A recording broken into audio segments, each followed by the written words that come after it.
Добре дојдовте во Риека. Овој укарван ви го представува градот на северниот Јадран што се простира на 26 км долго крајбрежје. Риека има дури 20 плажи, а во близина се познатите летувалишта и туристички центри Опатија, Ика, Ичичи и други.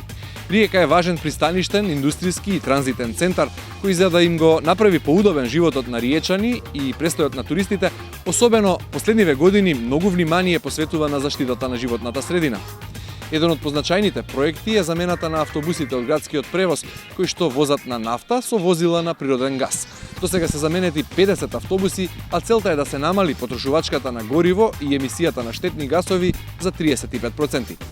Еден од најголемите еколошки проекти што го спроведува Риека чини 26 милиони евра. Го финансира Европската Унија од своите фондови, а предвидува санација на постојните депонии и изградба на нови претоварни станици на Крк, Црес и Рап. Како тоа ќе им го реши проблемот со сметот на риечани и околните жители, ќе видите во наредните 40 минути. Останете со нас.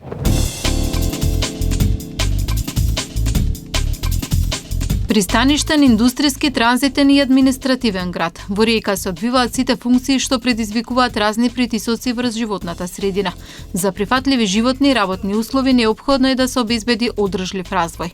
Градот 17 години е член на Европската мрежа за здрави градови. Во изминатите години се организираат еколошки проекти и многобројни еколошки едукации во насока на развојот на свеста за животната средина, за воведување на алтернативни извори на енергија. Во близина до градот Риека постои изобилство од природни ресурси со море и шуми, богати разновидна флора и фауна. Градот има 8 главни и 5 мали урбани паркови. Должината на крајбрежјето е 26 км и е со дури 20 плажи. Институтот за јавно здравје врши оценување на квалитетот на водата во сезоната за пливање од 15 мај до 30 септември. Риека е со висок квалитет на водата за пиење, а главен извор е реката Риечина. Градот е фокусиран на одржливата урбана мобилност, а тоа го докажува со проектот за шеталиштето, со кој се промовира еколошки и енергетски ефикасен јавен превоз и користење на велосипеди. Од Риека се врши транспорт од 12 градови и општини со автобусите што користат компримиран природен газ. Благодарение на инсталацијата на уредот се очекува да се намалат потрошувачката на гориво и вредностите на елементите на издувни гасови до 35%. Тука главни извори на загадувањето на воздухот се сообраќајот и моторните возила, печките за грејење и за производство на топла вода. Областа е изложена на емисии на штетни гасови од електричните централи, рафинеријата и бродоградилиштата. Проектот Зелена енергија во мојот дом се спроведува во соработка со регионалната агенција Кварнер. Градот Риека кофинансира 40% од износот за купување на системи за обновливи извори на енергија за грејење и топла вода за жителите од Риека. До сега 38 домаќинства добија субвенции за инсталација на соларни колектори за топла вода и за грејење. Членството на Хрватска во Унијата носи нови предизвици за Риека, за заштита на животната средина и подобрување на ефикасноста на ресурсите до 2020-та, на земјата на располагање и се вкупно 3,5 милиарди евра. Овој приморски град работи на зголемување на енергетската ефикасност и подобрување на лошиот квалитет на воздухот, што се должи на зголемувањето на сообраќајот во центарот на градот и одржливо управување со отпадот.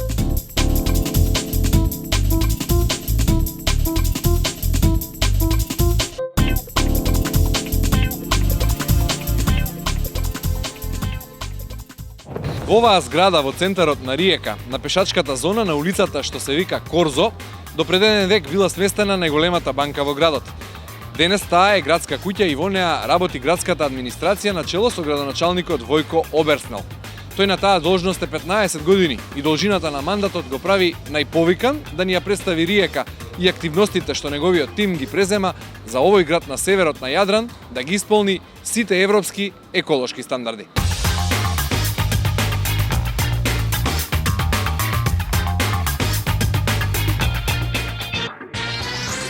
Во градската куќа во Риека разговараме со градоначалникот Војко Оберснел. Господин Оберснел, добре дојдовте во ЕУ карванот низ новите земји членки.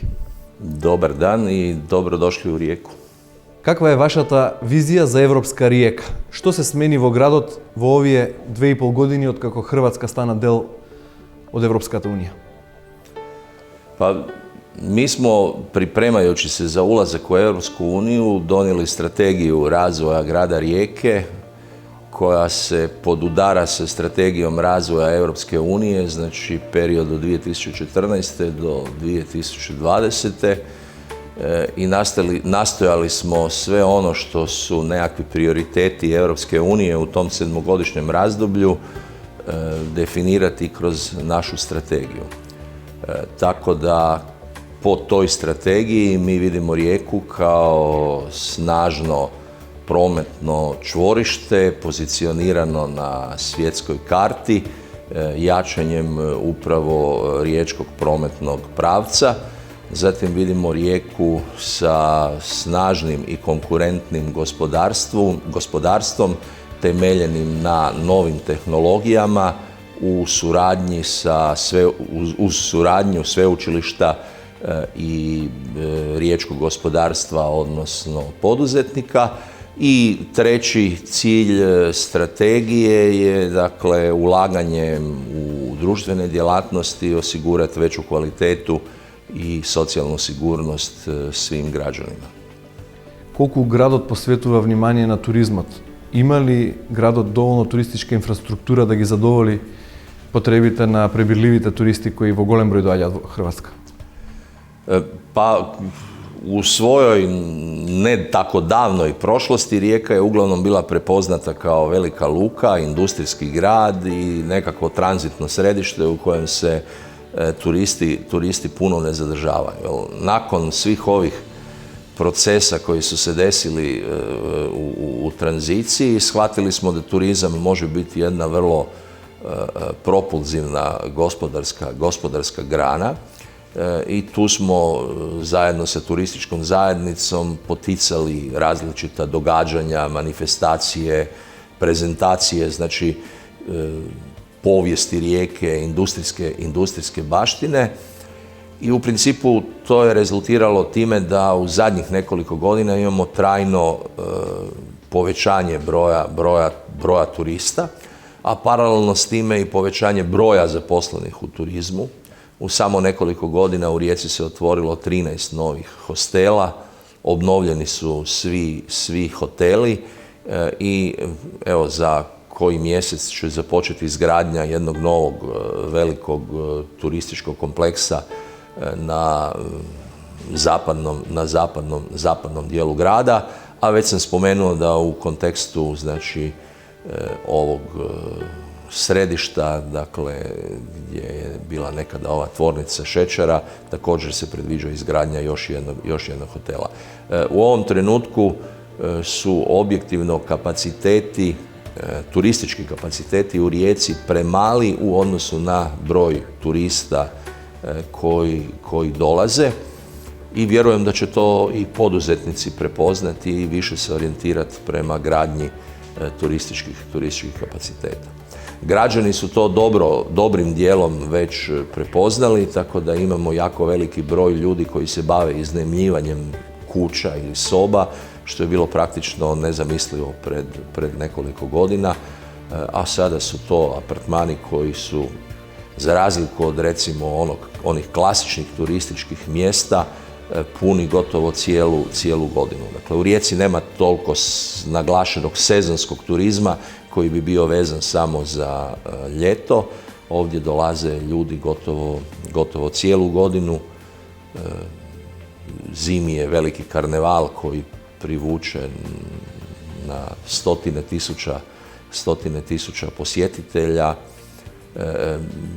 Jako je popularan vjerski turizam, dakle u Rijeci je jedno od najstarijih marijanskih svetišta na Trsatu, koji isto godišnje ugosti na stotine tisuća hodočasnika. I naravno razvijamo onda i kongresni turizam, ali tu imamo još puno toga za uložiti da bi postigli sve ono što bi htjeli. Можете ли во тој правец на изградба на нова туристичка инфраструктура да сметате на поддршка од европските фондови? Pa da, jednim dijelom da.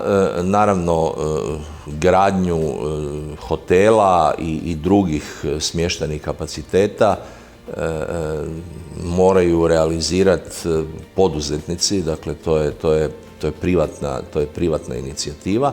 Međutim, Europska unija ima otvorene, dakle, natječaje upravo za, dakle, dizanje razine turističke usluge i povećanja broja zaposlenih u turizmu. Prema tome, sigurno da takva mogućnost postoji i upravo nedavno je naše ministarstvo malog i srednjeg poduzetništva otvorilo jedan takav natječaj, naravno na temelju novaca dobivenih iz Europske unije, upravo za dizanje kvalitete turističkog smještaja ili izgradnju novih turističkih kapaciteta. Правите ли како градска управа анкети меѓу граѓаните? Сте ги прашале риечани што најмногу им пречи во градот и дали такви анкети правите и кај туристите? Pa, strategija razvoja grada o kojoj sam govorio je i donešena u konzultaciji sa građanima. Dakle, ja sam počeo na toj strategiji raditi godinu dana unaprijed, dakle, i u tih godinu dana imali smo i rasprave u, da tako kažem, stručnoj javnosti u kojoj su bili uključeni predstavnici sveučilišta, gospodarstva, društvenog sektora, ali isto tako i građani. Dakle, bila je otvorena mogućnost davanja prijedloga, odgovaranja na različitih pitanja putem naše službene web stranice i to je nešto što redovito koristimo, naravno ne samo za strategiju, nego i za manje projekte. I to je jako dobro, dakle dobro je imati sliku što u stvari građani žele, što bi oni htjeli. Naravno nemoguće je uvijek sve što bi građani htjeli i napraviti, ali je dobro znati što žele i to onda planirati za neko duže razdoblje. Колку чистотата во градот е на европско ниво? Čistoća bi mogla biti bolja, ali ja mislim da je mentalitet ljudi jako evropski. Pa dobro, možda bi se moglo nešto bolje učiniti, ali je na pravom putu da postane veoma čist grad. Pa vjerujem da da. Pa evo gledajte naš Korzo. Evo, mislim da bolje toga ne možete vidjeti. Pogledajte malo i obalu isto. Daje se koliko se može, jel tako, u datom momentu normalno. Parkovi se održavaju, ulice se održavaju, kao vidite Korzo je čist. Ide na bolje, ali nije još uvijek u najboljem smislu, u onom čisto europskom smislu. Ima više potencijala, moglo bi se još puno više napraviti tamo.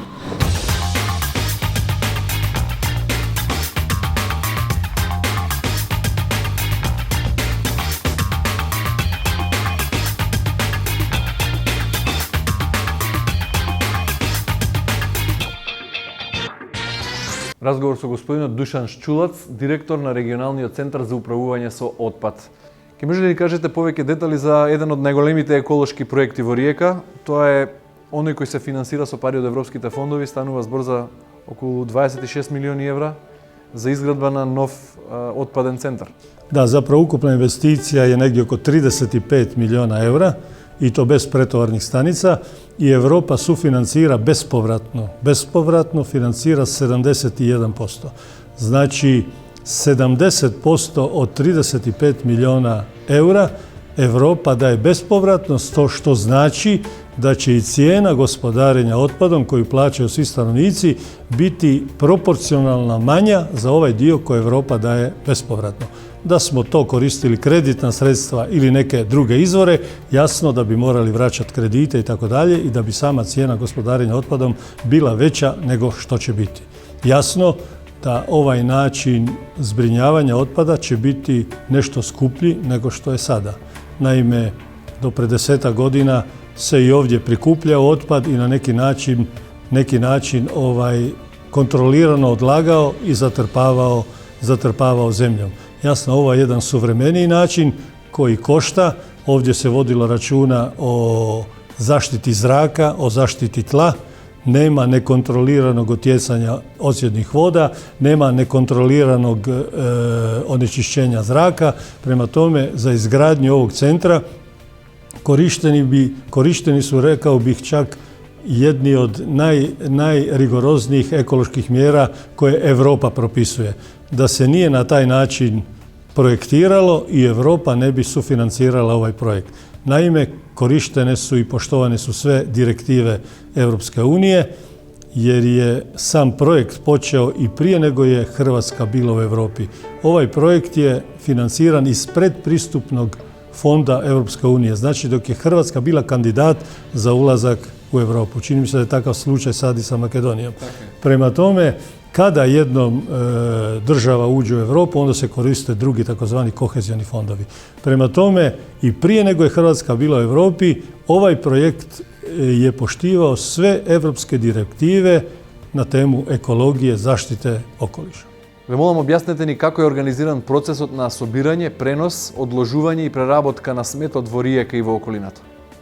Da.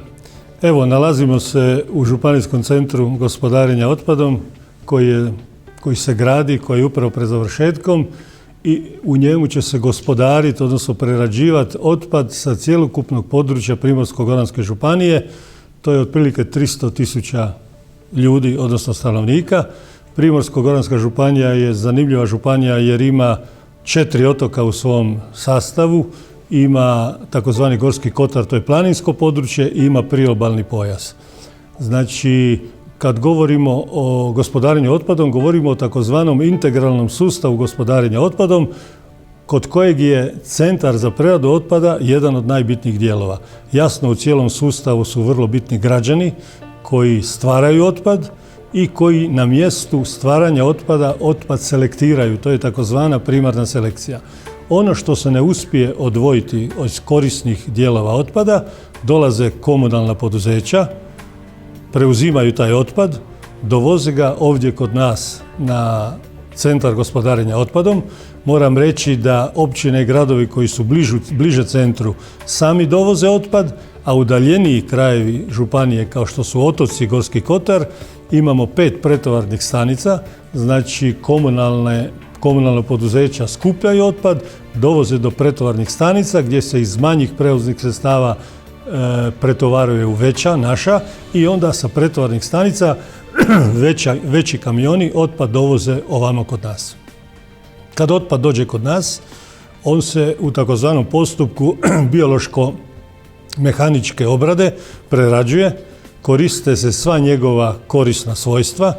Finalni produkt te obrade je takozvano gorivo iz otpada, kojeg dobivamo negdje oko 30%. Gorivo iz otpada koristi se u velikim energetskim objektima, cementarama kao pogonsko gorivo. Znači oko 30%, oko 30% završava na odlagalištu otpada, gdje kad se kazeta zatvori, idemo na kontrolirano otplinjavanje, proizvodnju bioplina i iz bioplina proizvodnja električne energije. Na taj način je nekako krug zatvoren od građana koji proizvode otpad, koji selektiraju u takozvanoj prirodnoj selekciji, a ono što građani ne odvoje, tehnologija, odnosno mehanizacija na ovom centru iskoristi sve ono što građani nisu odvojili. I na taj način, kao što sam rekao, zatvoren je taj krug gospodarenja otpadom. За колкава количина на отпад станува збор? Колку риечани создаваат и жителите од околината дневно смет? Na godišnjoj razini je kapacitet ovog pogona 100.000 tona. 100.000 tona otprilike znači da jedna obitelj godišnje proizvede otprilike 1 tonu otpada. Prema našim proračunima, jedna obitelj koja se u Hrvatskoj sastoji negdje od 3 člana, nešto manje od 3 člana, točno u godinu dana proizvede 1 tonu otpada. Za područje cijele županije to je znači 100.000 tona otpada godišnje. Тоа одговара на европскиот просек? Što je društvo razvijenije, to je proizvodnja otpada veća. Tako da u Hrvatskoj se sada to negdje kreće oko 1 kilogram dnevno po osobi. Imamo situacije da u razvijenim ekonomijama, Švedska, Amerika i tako dalje, se taj podatak penje čak skoro do 3 kilograma dnevno otpada, i moram reći da je najveći dio zapravo u sastavu otpada, takozvani ambalažni otpad, to je posljedica ovog našeg, kako se kaže, potrošačkog društva i tako dalje. Znači, velik dio otpada je zapravo ambalaža. Još sam zaboravio reći da je ovaj centar namijenjen za zbrinjavanje, za preradu komunalnog otpada i neopasnog proizvodnog otpada. Znači, sav komunalni otpad, to je otpad koji građanstvo proizvode, i neopasni proizvodni, znači u proizvodnji neopasni otpad, recimo iz turizma, to su ostaci hrane, iz brodogradilišta određeni produkti koji nisu otpasni, recimo pijesak i tako dalje. Što je so medicinski i ono i drug otroveni? Da, medicinski otpad kao i sav ostali otpad je reguliran drugim zakonima i postoje koncesionari poduzeća koji su od države dobili koncesiju da mogu gospodariti opasnim otpadom. Znači oni skupljaju opasni otpad i onda ga zbrinjavaju na način kao što to zakon predviđa ili izvozom ili negdje unutar Republike Hrvatske. Koliko godini nanazad Hrvatska se selektira sметот и дали риечани и жителите на околината се дисциплинирани кога станува збор за селекција на отпадот? Da, ja u toj djelatnosti radim vrlo puno i osnovno što je reći za ovu djelatnost da nema velikih skokova preko noći. I u toj selekciji otpada, kako mi kažemo primarnoj selekciji gdje ljudi odvajaju otpad, treba ići korak po korak. Imamo slučajeva u našoj županiji gdje u pojedinim općinama se odvaja čak do 40% u toj primarnoj selekciji. Negdje više, negdje manje. Oni koji su najuspješniji negdje oko 40%, prosjek mislim da se u ovom trenutku negdje kreće do 20%, 15 do 20%. Kako vo ova smisla stojite su evropskijot prosjek? Pa i u Europi su vrlo različiti podaci. Imate razvijene zemlje koje znaju odvajati i do 50-60%.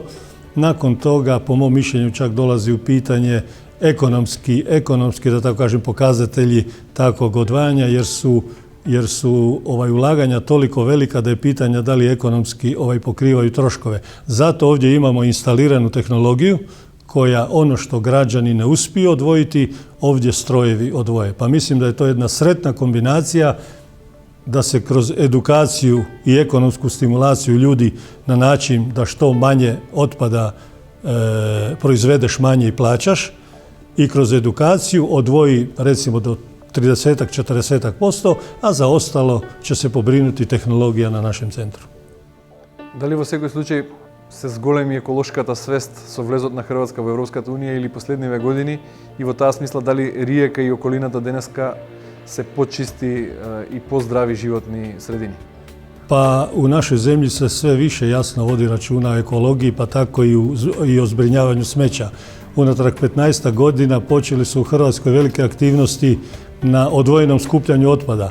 Komunalna društva su nabavili veliki broj posuda za odvojeno skupljanje otpada, pa se tako odvojeno skuplja staklo, papir, metali, plastika. I upravo smo u jako velikim aktivnostima u tom smislu. Kao što sam rekao, taj se postotak na našem području kreće do maksimalno 40%, a jedan dobar dio općine je već preko 20%. Prema tome treba stalno na tome raditi, to znači edukacija ljudi, da se ljudi educiraju, odnosno školuju kako postupati s otpadom i drugo što sam rekao, veoma važna ekonomska stimulacija, da se otpad, odnosno stanovnicima, zbrinjavanje otpada naplaćuje prema količini. Što više otpada proizvedeš, više ćeš i platiti. Počne li to da se primjenuje ili ne?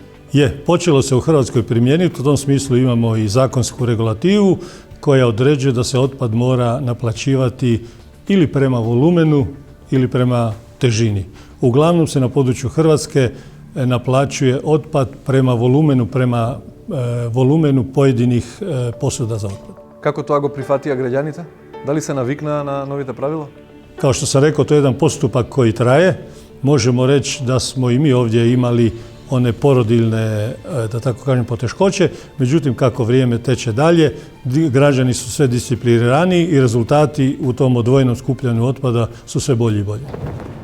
Ваква модерна депонија подразбира и модерен начин на собирање и пренос на сметот. Има ли Риека нови возила за собирање кои го собираат сметот во градот? Pa Rijeka ima sigurno novi vozni park. Mi smo, evo ovdje gore vidit ćete, kupili nove prikolice, ono kako vam je direktor rekao. Mi ćemo voziti iz pretovarnih stanica širom županije sa 5 pretovarnih stanica, tako da ćemo mi imati organiziran prijevoz, moderan prijevoz koji će završavati prvenstveno ovdje u MBO postrojenju.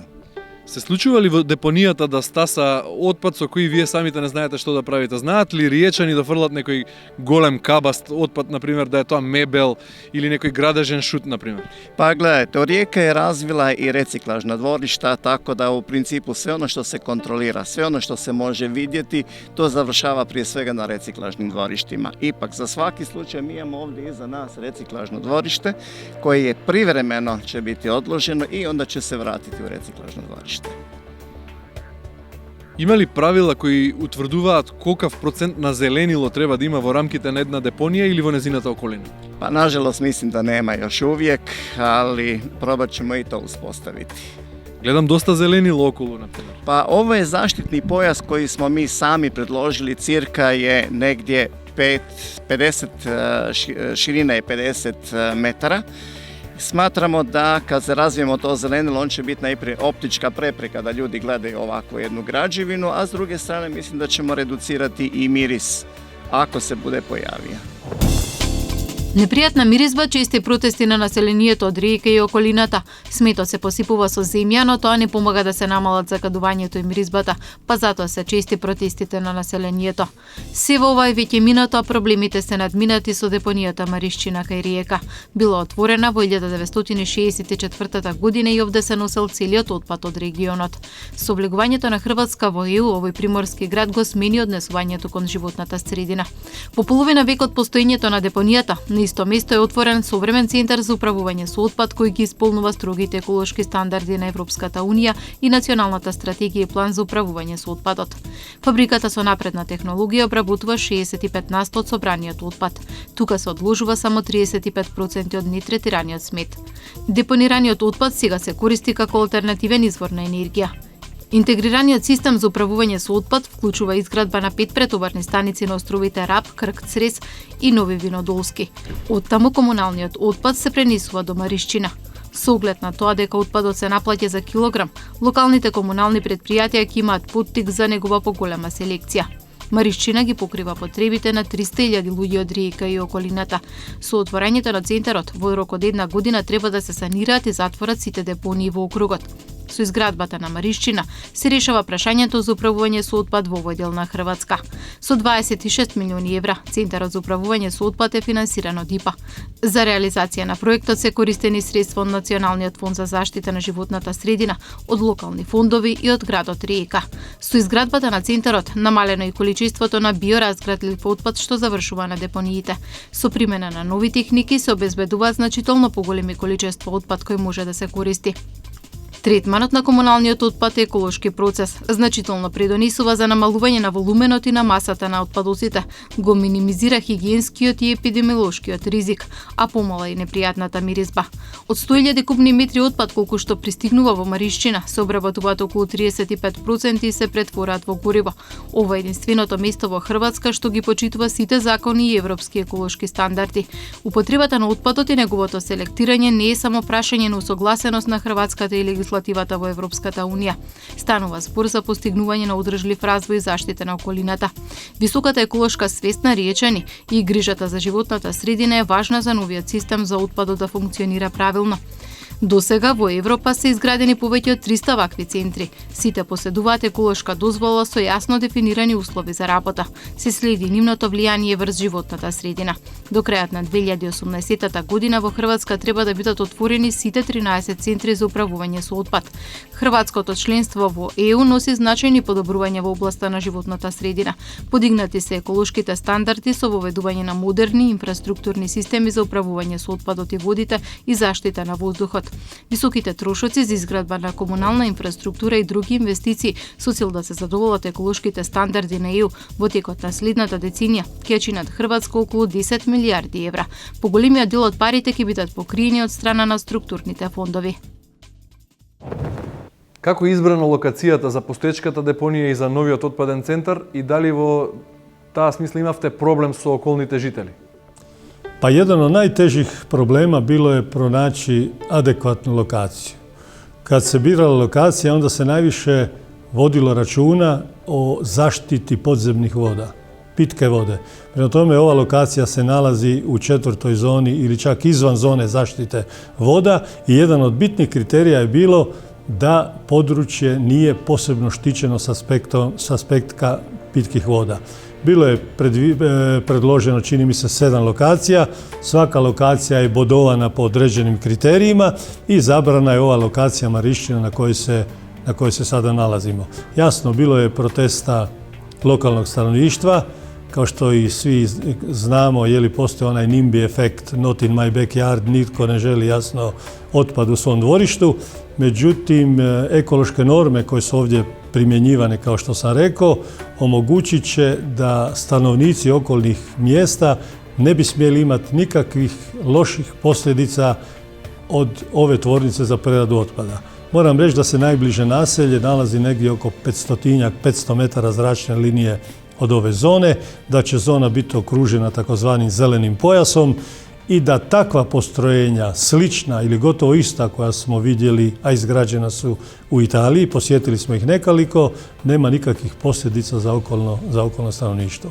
Isto tako je možda vrijedno da kažem da otprilike 300 do 400 ovakvih pogona u Europi egzistira, postoji, rade, ovakva ili malo modificirana, prema tome to je jedna poznata tehnologija i dosta primijenjena u Evropskoj uniji. Какви мерки се применуваат за заштита на почвата од загадување, на заштита, рековте, на водата за пиење и особено на морската вода, и морето е во близина? Da, mi se nalazimo na kraškom terenu, a kraški teren je vrlo rizičan. Vi znate da kraški teren znači da ispod nas u podzemlju imamo puno rastresenog područja, velikih spilja i tako dalje. Nije to kompaktno tlo kao što je zemlja. Zato smo za prihvat i obradu otpadnih voda koristit ćemo možda i jednu od najmodernijih tehnologija pročišćavanja, to je takozvana reverzibilna osmoza. Ona pročišćava vodu gotovo do stanja pitke vode. Prema tome, ništa od zagađenih otpadnih voda neće završavati u podzemlju i na taj način ćemo eliminirati potencijalnu mogućnost utjecaja kako na more, tako i na izvorišta pitke vode koja ipak prema hidrogeološkim istraživanjima se ne nalaze i nisu ugrožena ovom lokacijom. Некои велат дека собирањето и преработката на отпад е еден од најпрофитабилните бизниси, бидејќи суровините се бесплатни, а производот е енергија која може добро да се продаде. Дали е така? Pa tržište je dosta promjenljivo. U jednoj godini je ono pozitivno, u drugoj godini je negativno. Trenutno u Hrvatskoj nije baš, ali nije to samo Hrvatska, nego koliko čujemo i u Europi, nije baš sjajna situacija u gospodarenju sekundarnim sirovinama i gospodarenju gorivom iz otpada. Međutim, kolege su bile na jednom seminaru pred 1-2 dana u Njemačkoj, u kojem su njemačke investicijske banke napravile jedan elaborat u kojem su tvrdile da će cijena goriva iz otpada našeg finalnog produkta kroz narednih nekoliko godina dostići cijenu nafte, što znači da bi to gorivo iz otpada bilo sigurno ekonomski isplativo proizvoditi. Međutim, i mi se tome nadamo. Međutim, i bez toga, ako uzmemo u obzir ekološku stranu tog projekta, ekologija nešto košta, ekologija se mora platiti i način zbrinjavanja otpada na ovaj način, kao što sam rekao, bit će u ovom trenutku nešto skuplji nego što je trenutno. Дали откако Хрватска тргна на европскиот пат, Риека, како град и околните плажи се почисти? Pa Rijeka je, što se tiče ekologije čišćenja, u samom vrhu Hrvatske. Prema tome i prije izgradnje ovog centra se u gradu Rijeci okolini, jer to je i turistički dio, kao što znate, Opatija, Crikvenica, a Rijeka je industrijski centar, se jako puno vodilo računa o ekologiji, o čistoći, o čišćenju našeg krajolika, o zbrinjavanju otpada. Prema tome mislim da je tu Rijeka u vrhu Hrvatske. Na što najčesto se žala turistite u Rijeka? Pa nisam baš primijetio da se na nešto posebno žale. Dakle, ono što vidimo i sami kao problem, to je nedostatak hotela, nedostatak smještajnih kapaciteta. Inače, sa drugim su zadovoljni, mi imamo uglavnom mlađe turiste, dakle negdje od 30-40 godina koji puno pažnje posvećuju zabavi i ta zabava u Rijeci je očito dobra. Naravno, ona je vezana i uz potrošnju i to sve skupa daje dobre rezultate. Пред зградата на Радио Риека, да бидам искрен, со мала доза на новинарска возбуда поради мојот долгогодишен стаж во еден од најспецифичните медиуми, радиото, сакам со вас, почитувани гледачи, да ја споделам следната информација. Првиот радио пренос на настан во живо на балканските простори е реализиран овде, во Риека, во далечната 1920-та. И кога станува збор за поважните историски настани, ми се виде интересен и овој. Првиот банкомат во поранешна Југославија е инсталиран овде од Риечка банка во 1984-та.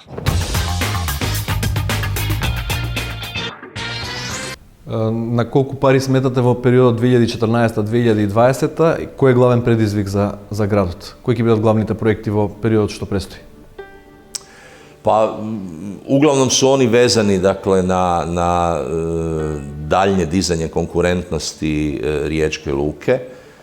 U ovom trenutku se gradi jedan novi terminal, kontejnerski, uz ovaj postojeći koji već imamo. Kao što sam rekao, tu su i ulaganja u prije svega željezničku infrastrukturu, izgradnja tog kanalizacijskog sustava u rubnim dijelovima grada, daljnji nastavak izgradnje sveučilišta.